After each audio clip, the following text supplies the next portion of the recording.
Om Namah Pranavartaya Shuddha Jnanaikamurtaye Nirmalaya Prashantaye Dakshinamurtaye Namaha Antaryascha Bahirvidhutatimiram Jyotirmayam Shashvatam Sthanam Prapya Virajate Vinamata Majnanamunmolayan Pashyan Vishwamapida Mullasatiyo Vishwasya Pare Paraha Tasmai Shri Ramanaya Lokagurave Shokasya Hantre Namaha. My pranams. Our study of Devi Kalottaram. Last time we saw the verse 78, and today's verse 79 is this: Sarva Dvandva Vinirmuktaha Santatam Janavarjitaha Anenaiva Sharirena Sarvajnaha Sanprakashate. Bhagavan's translation: Dvandam Anaitum Todaradu Ahatriye Santatamum Tan Janattai Saradan Inda Udambudane Yellam Unarndiduvanahi Didam Peru Tesu Arndu Olirvan Ter. The subject is about giving up all the dvandas, the polarities, the pairs of opposites, like pain and pleasure, like and dislike, success and failure, and so on. When one is there, the other one is sure to follow. That's why they are called as dvandas. They come together. So here the instruction is, the aspirant should give up all the dvandas. He should be able to get over these polarities completely. And then he goes on to say, Santatam Janavarjitaha. You should seek solitude. You should not be in the midst of, Jana Samuham, crowd of people, because that is likely to make his mind turn towards worldly affairs. So what is advised is solitude by Ishvara. And then he says, when somebody is able to do that, completely give up all these dvandas and then stay in the ekanta state, anenaiva sharirena, even while in this body, sarvajnaha, he becomes one with the absolute and he becomes one with the whole. Sarvajnaha is one who is omniscient. He will be able to, he has the entire knowledge of all the things around him. He becomes the whole. He becomes the perfect person. So the perfect wisdom accrues to him even while in the present body. And he shines forth, samprakashate. He shines forth with great effulgence. Says this verse. Dvandas are created by what? Dvandas are created by the mind. It is the creator. Only when the mind is operational, then we have all this understanding of this is good for me, this is bad for me, this is painful, this is pleasurable. All these things are generated in the mind. And the mind itself is nothing but I am the body in ocean. So one who is identified with the body is sure to get these dvandas. Bhagavan in one place says beautifully, he gives a very short definition between Dvaita and Advaita, a very short definition. He says, identification with body is Dvaita, non-identification is Advaita. A very simple method of defining. No, this is why it is said that Hanuman once told Lord Rama that Deha bhavetu tava dasoham. When I consider myself as a body, tava dasoham. Jiva bhavastu tadamshakaha. I become your part when I consider myself as a jiva, as a living being, as an individual. This is Visishtadvaita. Atma bhavastu tvamevaham. I am you if I consider myself as the Atman. So the simple definition is, moment you have an identification with the body, then the Dvaita bhavam starts. And when the Dvaita bhavam starts, all the dualities, they crowd in and then confuse the person, and then he gets pulled into all the worldly affairs. So here the advice is completely give up all the Dvaita Bhavas, Dvandas, and that can happen only when you lose your identity with the body. The mind creates a false subject. The I that we think that we think that is the subject, but it's a false subject. Because this subject exists only with an object and not alone. The true subject, the real I, is something that exists all by itself without any objects being perceived by it. So the source of the mind or the ego, Bhagavan says, you should seek the source of the mind so that identification with the body is snapped off. That is the only way to get rid of the identity of the body, and so the mind, and so all the dvandas or the polarities. In Valladu Narpadu, there is this verse from Bhagavan. He says, Irattaigal is this dvandas. Muppudigal, triputis. Dvandas and triputis. Triputis are the split into three: the knower, the known, the object known, and the process of knowing. This is called as triputi. And dvandas, as I said, there are all the polarities, the pain and the pleasure, and so on. The இரட்டைகள் முப்புடிகள் என்றும் ஒன்று பற்றி இருப்பவாம். All these things, they all depend upon one entity. What is that entity? That entity is the ego. ஒன்று ஏதென்று கருத்தினுட்கண்டால், Bhagavan says, you find out whom all these things are depending upon, they are catching hold of. If you are able to know who that is, kalalumavai, they will completely slip off. They will, go away from you, and you will be able to get rid of them. Kadalumavai. Kandavare unmai kandar. People who see this in this manner, they alone see the truth. He says, Kalangare kan. They will not be agitated by anything at all. So, the one entity on which these dvandas and the triputis are depending upon, you catch hold of that and then find out what it is. And once you know what it is, the ego drops off. And when the ego drops off, all these things that are troubling, they will also go away.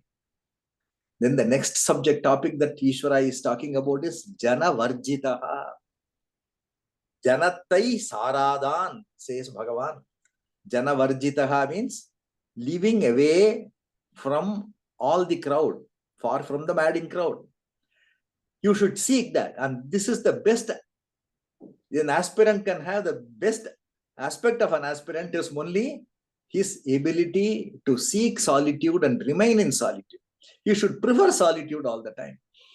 When he is able to do that, anenaiva sharirena, in this body itself, by doing this constant meditation, all alone, not being sucked into the worldly affairs, he will be able to realize the self. He becomes a sarvajna. The I, pure wisdom opens up at that time. Consciousness is the true I. Is the eye of everything. Is the whole. So that consciousness will be your nature at that point in time.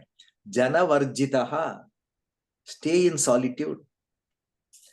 Solitude, Bhagavan defines, is not actually the moving away from the crowd.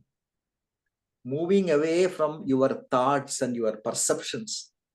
They are really freedom from the vasanas. That really is solitude. That is the ekanta vasam. If the mind is constantly restless, even if you are in a very secluded place, that cannot be called as solitude. Solitude is not the physical surroundings, but the emptiness of the mind. The mind empties itself of all the perceptions, all the feelings, all the vasanas, everything goes, and one should aim for that kind of a solitude.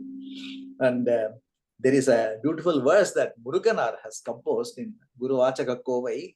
He says, Ulayada Mukti Uruvorku, one who seeks mukti, moksham or liberation, one who seeks liberation, Vendum Palavai Gunatullum, whatever is recommended for somebody who seeks mukti, of all the recommendations given to him, the best recommendation Nilayam tanimai tanai uhakkum salbu. Tanimai means solitude, ekantam. This is recommended as the best kind of a characteristic that one should develop. Manatil inidamaya vendum iyalbu. This should get established in one's mind. That is constantly seeking solitude, which actually is totally be devoid of all thinking.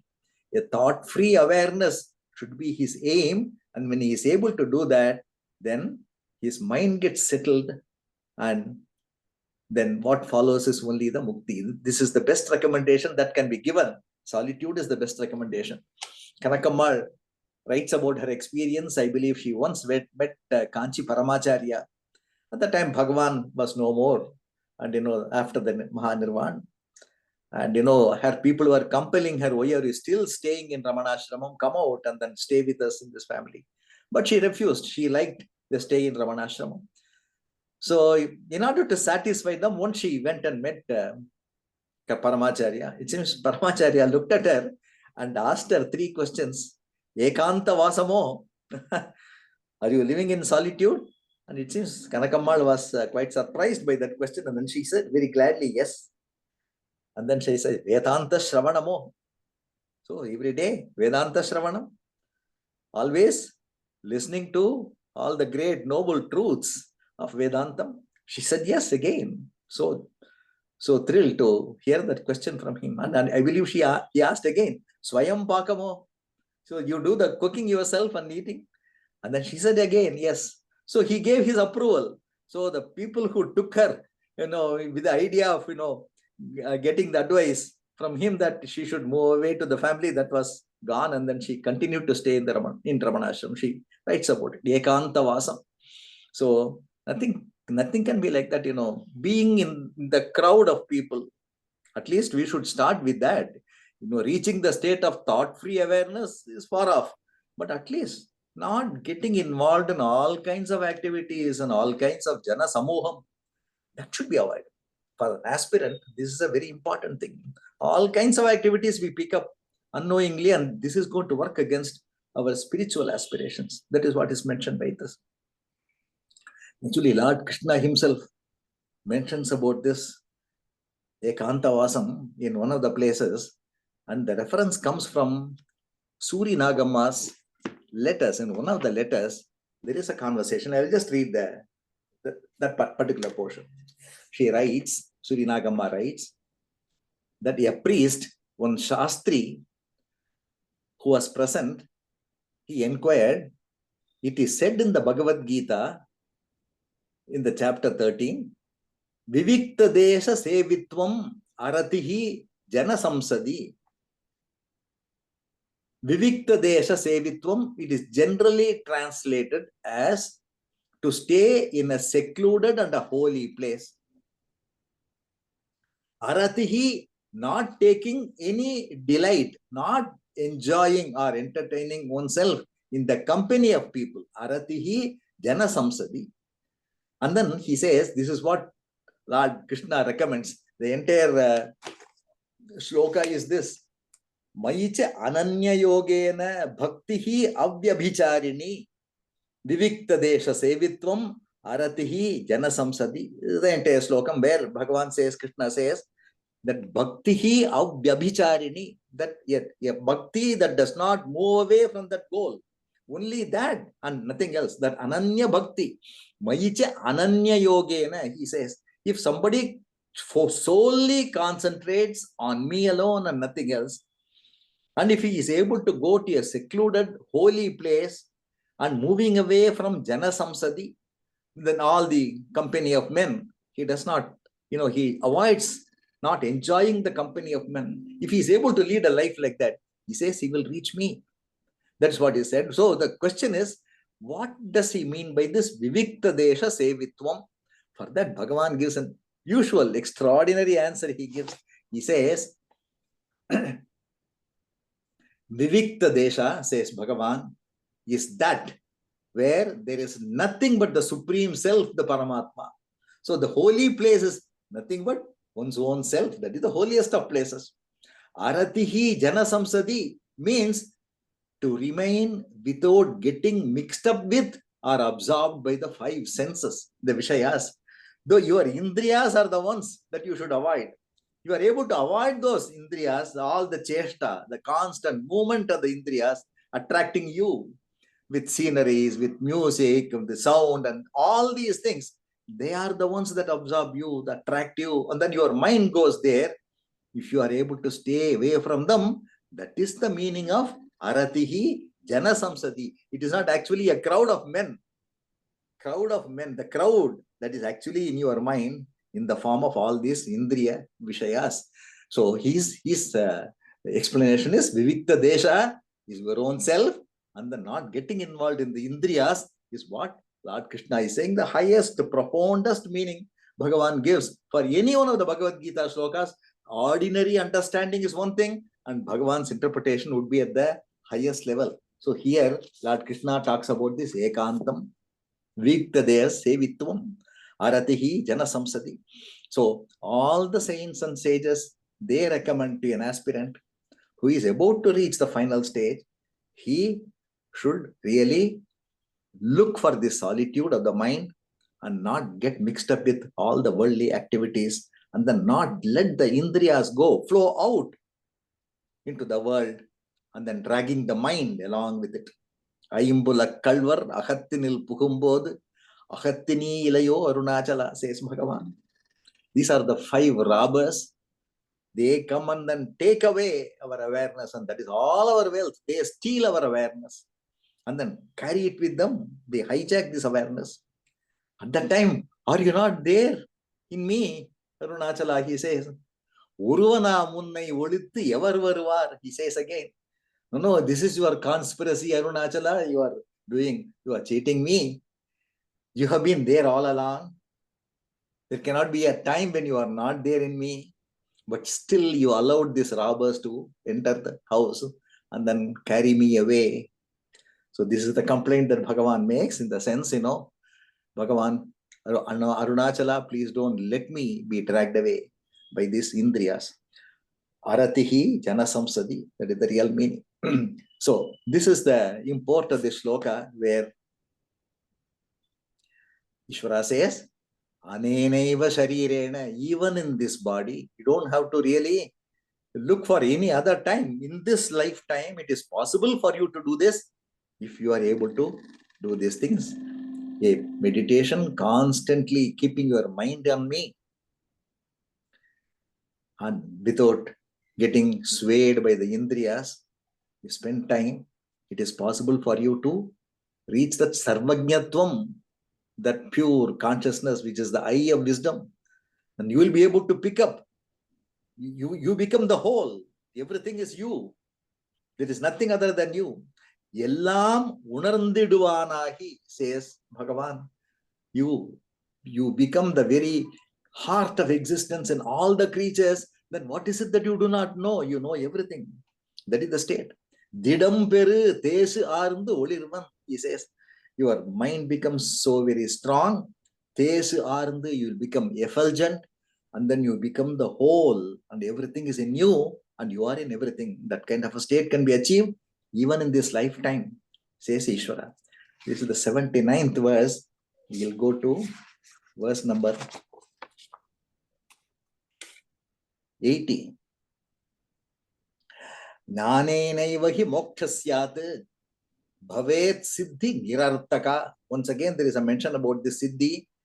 Maybe because this is a recurring theme, because this is something that is sure to come to a real sincere sadhaka, and there is concern that he should not divert his attention to acquiring the siddhis or being, fooled by them. So again and again, this subject comes in a different way. It is presented here. Siddhi will not give you jnanam or moksham, says Ishvara. Bhavet siddhi nirartaka. They will not be really fruitful. Siddhis are not going to really give you that fruit of moksham. Jnaneneva hi mokshaha. Only by wisdom, only by jnanam, moksham is possible. Tathapi, even knowing this, even after knowing this, bhogamichanti, people want all the pleasures of this life. Siddhimichanti, they want all great supernatural powers. Sadhakaha, they really go astray, get misled by all these things. And then they leave their main aim and then go in a different direction. So that is the concern that Ishvara is expressing. Jnanattinaleye nan mukti, a great mukti, the release from this samsaric bond comes only through wisdom. Jnanattinaleye avvannam yenaya siddhi payan indrenum. The siddhis will not be helpful to you there. No, there is a general notion that unless one acquires powers of this nature, this supernatural powers, you don't get any kind of a signal that you are in the right path. There is a wrong notion. No, Bhagavan is the only one who has been discouraging all these things. He says, a person may not get any siddhi at all, but he will be able to get jnana. His own example. But siddhi is not an intermediate stage to tell you that you are in the right path. Don't think that way. Bhagavan is emphasizing that all the time. So, jnanattinaleye nanmukti. Yenaya siddhi payan indrenam. Siddhis will not take you there. Unamam bhogattum, he says, the alpa bhogam, this insignificant pleasures of the senses, and also the insignificance of the siddhis, siddhiyinum, unamam siddhiyinum, pundu, mayal vendiduvar, sadhaharai ullavargal tam, mayal vendiduvar, they are going actually into a mode, a zone of ignorance, rather than moving towards the zone of knowledge. That's what happens to them. By moving towards the siddhi, they are actually seeking ignorance, because siddhis cannot exist unless the mind is operational. And when the mind is operational, there cannot be any jnanam at all. So without knowing this, after having come to this, up to this extent, going towards an ignorant zone, rather than moving towards the effulgent zone of the wisdom, that is a very pitiable condition, according to Bhagavan. So, and the first line is interesting. Jnanenaiva hi mokshaha syat. Moksha can be obtained only by jnanam alone. This is the only condition and the necessary condition. No other condition is required, but this condition is a must. Condition of jnanam. Then only moksha will come. In the very second verse, actually the first verse is an invocatory verse in Atma Bodham of Adi Shankara.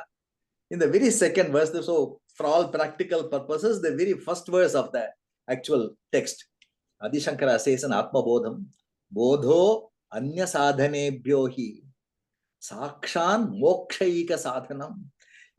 Amongst all sadhanas, all practices, the only practice that is going to be useful to you is bodhaha.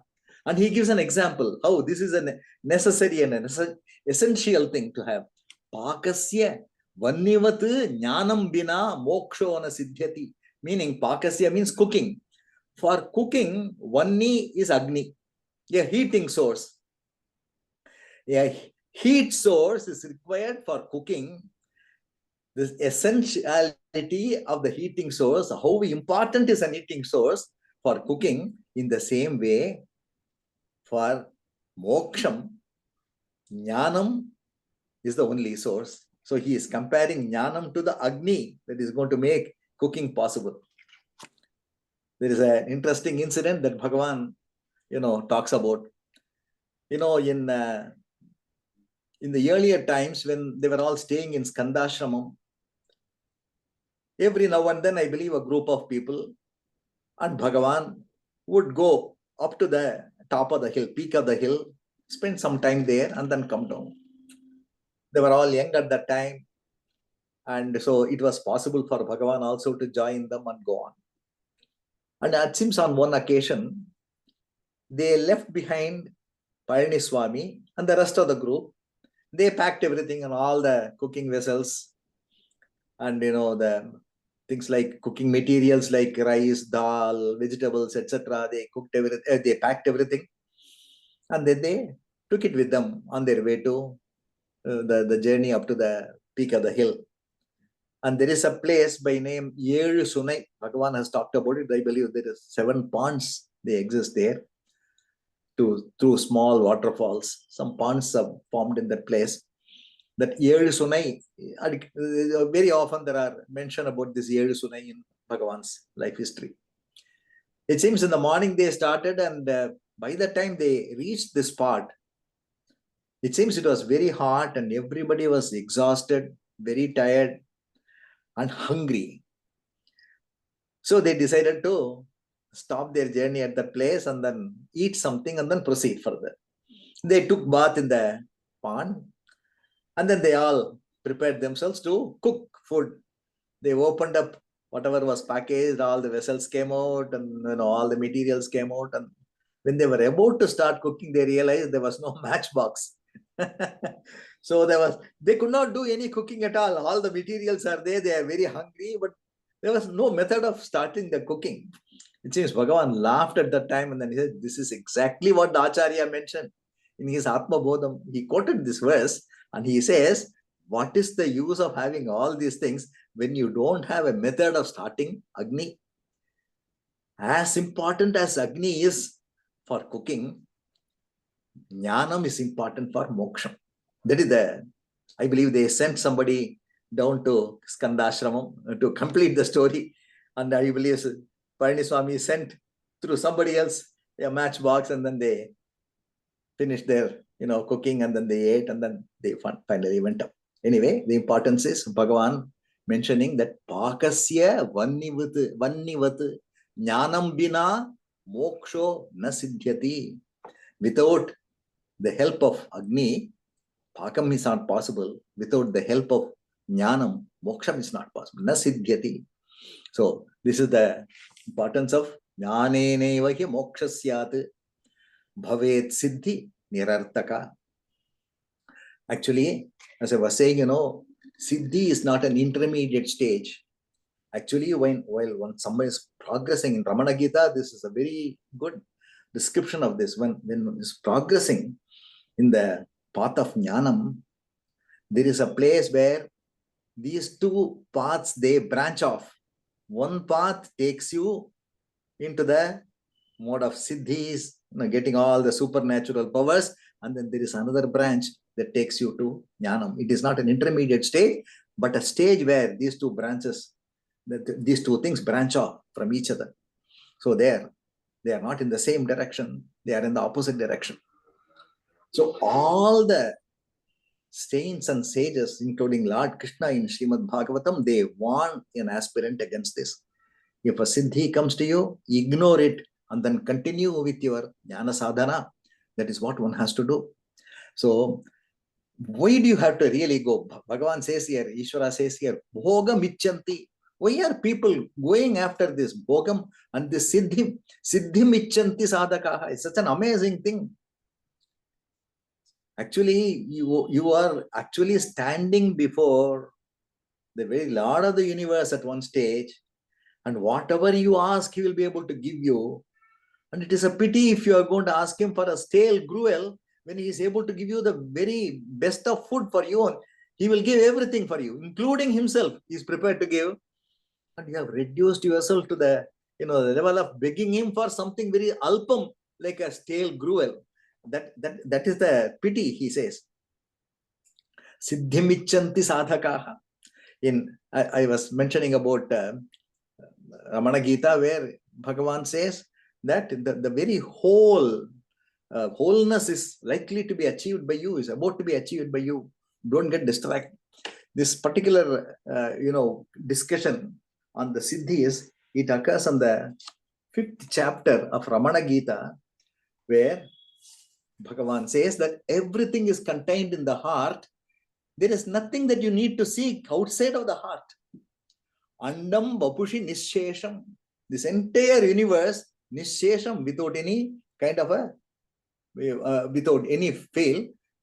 Andam Vapushi Nishesham, Nishesham Hridayo Vapuhu.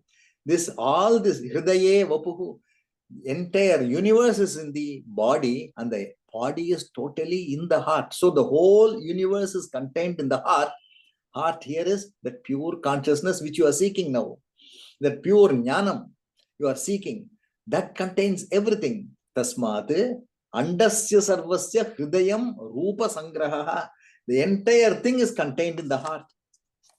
And then he goes on to say, Bhuvanam Manaso Nanya, this entire universe is nothing but the mind. Anyat Hridayan Manaha, there is nothing other than the heart. Nanyat Hridayan Manaha, Asesha Hridaye Tasmat Katha Parisamapyate. So the entire story, he says, Katha Parisamapyate. The entire story hence in the heart.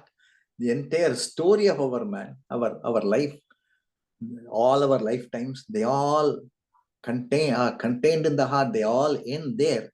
That is the final place. The resting place of everything is that. So seek that. When you seek that, everything will be added unto you. There is a biblical statement. Seek the kingdom.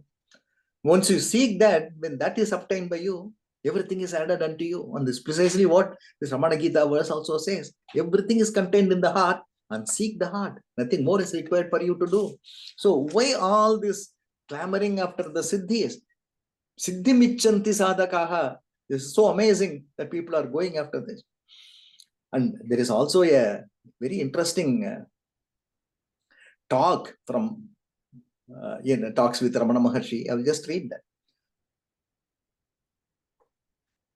This talk is talk number 616, where Bhagavan says that talks about the same thing. He refers to these two verses in Ramana Gita, and he says, all these wonders are contained in the one changeless self. The world is that within and not without. There is nothing outside, everything is within. This meaning is contained in the Ramana Gita verses. The entire universe is condensed in the body, and the entire body in the heart. Thus, the heart is the nucleus of the whole universe. So he goes on to say, the world is not other than the mind is not other than the heart, and that is the whole truth. So the heart comprises all. This is what is taught to Shvetaketu by the illustration of the seed of a fig tree in Chandogya Upanishad. The source is a point without any dimensions. The source, this heart, is a point without any dimensions. It expands as the cosmos on the one hand and as infinite bliss on the other hand. Beautiful sentences. It expands as the cosmos on the one hand and as the infinite bliss on the other hand. That point is the pivot. From it, a single vasana starts, multiplies as the experiencer I, the experience and the world. The experiencer and the source are referred to in the mantra in the Shvetaketu. It says, in the mantra mentioned to Shvetaketu, two birds exactly alike arise simultaneously. One bird is the Jiva, the other one is the Paramatma. So these two birds, they stay apart from each other, and one is all the time eating all the fruits and enjoying the miseries of this world and also occasional joys. But the other one does not, there is no intake of the other bird. It is very calm, tranquil, and all the time peaceful. So that is the story of the two birds. So what is mentioned here is that everything is contained in the heart. Seek the heart. Don't really reduce yourself into seeking anything else. And I mentioned about Bhagavatam is also very important because Lord Krishna is advising the same thing to Uddhava. In Uddhava Gita, this particular section comes where Lord Krishna is saying, those who practice adoration of me according to the disciplines of concentration described above will attain all the powers mentioned earlier without much difficulty. For a yogi who has controlled the senses and the mind, who has the mastery of the prana, and who knows to concentrate on me, what siddhi is there that is not attainable? Lord is asking. Everything is contained in that. Great men, however, they say that these siddhis are obstacles in the way of a spiritual aspirant. For one who practices the highest yoga and aspires to reach me, these siddhis will cause delay. For so long as one's mind is involved in these siddhis, one's spiritual life gets into a stalemate. Very clearly he instructs Uddhava. And then the 34th verse in this section is, all the siddhis that are found to accrue by birth, drugs, austerity, mantras, etc. Some drugs also is able to induce some siddhis. That is what Lord Krishna is saying here. Can be had, all these things can be had by the practice of the yoga described above. But these others enumerated cannot yield what is attained through the yoga alone. Yoga gives everything, but these things do not give you the final liberation or yoga. This 34th verse that I mentioned, Janma Aushadhi Tapo Mantraihi Yavatiriha Siddhayaha Yogena Apnotita Sarva Nanyaihi Yoga Gatim Brajet. Anyaihi Yoga Gatim Brajet. By getting these things, you cannot get yoga, but getting yoga, you will be able to get all these things. So, concentrate on yoga. What Lord Krishna calls as yoga is what Bhagavan calls as jnana. So, jnana samadhi is the same. So, this is what the same thing is mentioned in Bhagavatam also. Bhagavan says in one place about siddhis, Indra Jalikanam, it is a stray verse. Indra Jalikanam, that is a magician. Indra Jalikanam Tan Mayakamaidad, he does not deceive himself. A magician is not deceived by his own activities.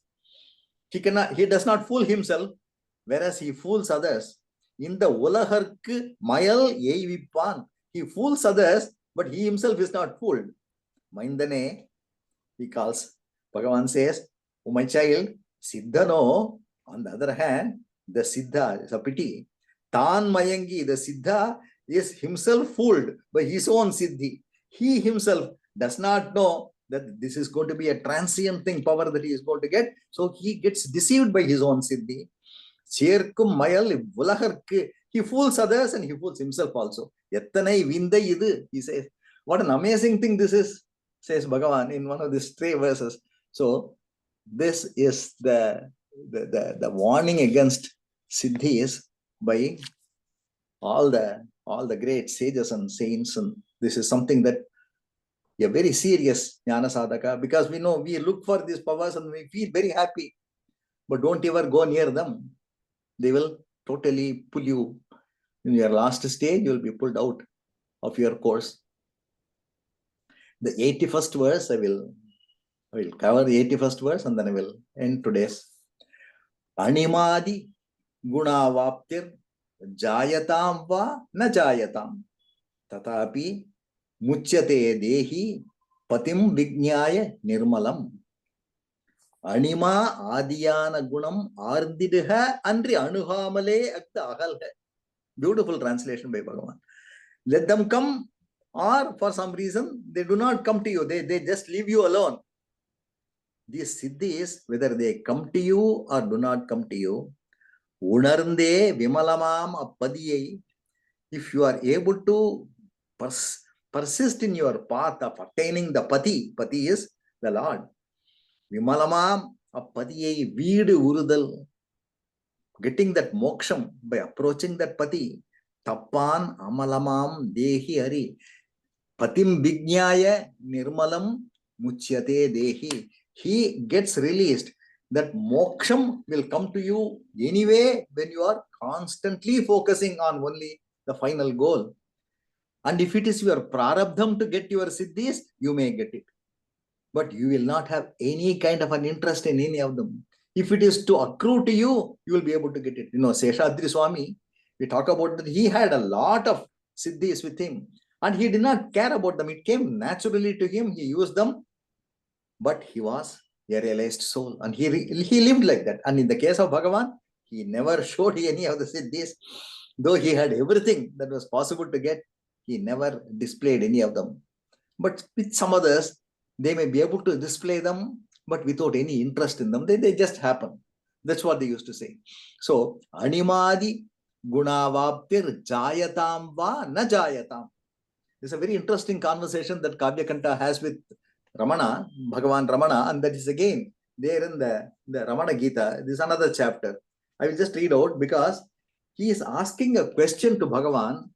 This shows what Kavyakanta had in his mind. He says, are there any conflicts between Jnanam and Siddhi? So he was under the impression that first Jnanam Siddhi should come, and that would really encourage people to move towards Jnanam. First Siddhi should come.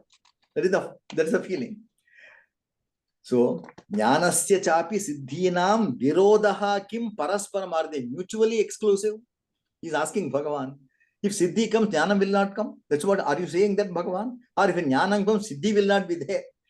He had something in his mind, so he asked this question. Are they parasparam? Are they mutually exclusive? Then Bhagavan's answer is beautiful. Paripakena kalesyahu. If it is to accrue to you at a proper time. Siddhyaha tata pashyataha. A jnani may see siddhi is accruing to him. Prarabdham ya yadi tabih syat. If there is a prarabdham for that jnani to receive those siddhis, he will get them.